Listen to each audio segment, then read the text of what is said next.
Uppala Hidayat ಬಜಾರ್ನಿಂದ Uppala junction ಮತ್ತು ಕಾಸರಗೋಡು ಭಾಗದಿಂದ ಹಿದಾಯತ್ ನಗರ ತನಕ ನಡೆಯುತ್ತಿರುವ ರಾಷ್ಟ್ರೀಯ ಹೆದ್ದಾರಿ ಷಟ್ಪಥ ರಸ್ತೆ ಕಾಮಗಾರಿಯಿಂದಾಗಿ ಈ ಭಾಗದಲ್ಲಿ ಸದಾ ವಾಹನ ದಟ್ಟಣೆ ಉಂಟಾಗುತ್ತಿದೆ.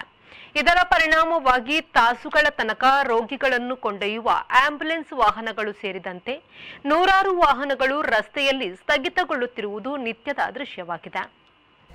ವಾಹನ ಸಂಚಾರವನ್ನು ಸುಗಮಗೊಳಿಸಲು ಸಂಬಂಧಪಟ್ಟವರು ಸೂಕ್ತ ಕ್ರಮ ಕೈಗೊಳ್ಳುತ್ತಿಲ್ಲ ಎಂಬುದು ಪ್ರಯಾಣಿಕರು ಹಾಗೂ ವಿದ್ಯಾರ್ಥಿಗಳ ದೂರು.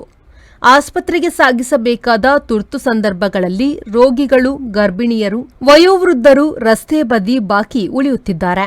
ಈ ಬಗ್ಗೆ ಹಲವು ಬಾರಿ ಗಮನ ಸೆಳೆದರೂ ಯಾವುದೇ ರೀತಿಯ ಪರಿಣಾಮಕಾರಿ ಕ್ರಮ ಕೈಗೊಳ್ಳದೇ ಇರುವುದರಿಂದ ಸ್ಥಳೀಯರು ತಮ್ಮ ಅಸಮಾಧಾನ ವ್ಯಕ್ತಪಡಿಸಿದ್ದಾರೆ.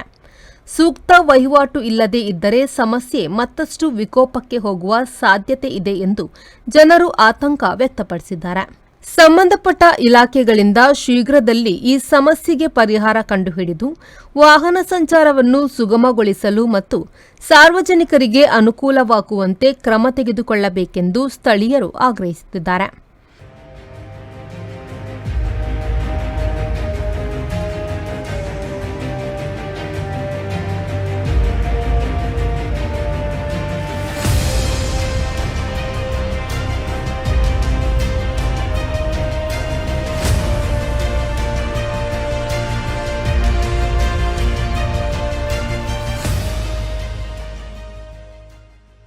ರೆಹಮಾನ್ ಉದ್ಯಾವರ, ವಿ4 ನ್ಯೂಸ್, ಮಂಜೇಶ್ವರ.